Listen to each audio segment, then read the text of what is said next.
Stop scrolling if you've been thinking about getting a 4G router that actually works without a headache. Alright, what's up everyone? Welcome back to the channel. Today we've got the Cudy LT500E 4G LTE router, and I'm going to keep this super simple and real.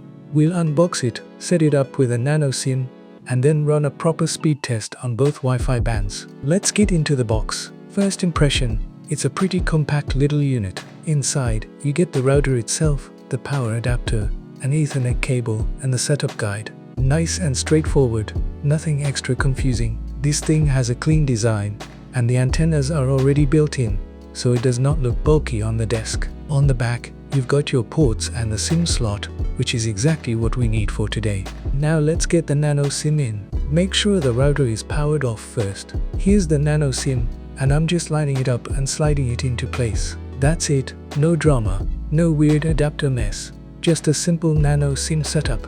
Alright, router's powered back on now. We'll give it a moment to connect to the mobile network, and then we'll jump into the Wi-Fi test. First up is 2.4 GHz. This is usually the better option if you want range, especially if you're farther away from the router or going through walls.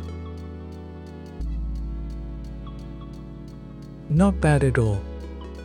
But now let's switch to 5 GHz and see what kind of difference we get. Now we're on 5 GHz. This is the band I'd normally use if I'm close to the router and want better speed for streaming, gaming or downloads. And yay, there's the difference. 5 GHz is the faster one here, while 2.4 GHz is more about range and stability. If you want a basic 4G router for home, backup internet, or a small office setup, this one is definitely worth a look. Drop a comment if you want me to test it in a different location or compare it against another router.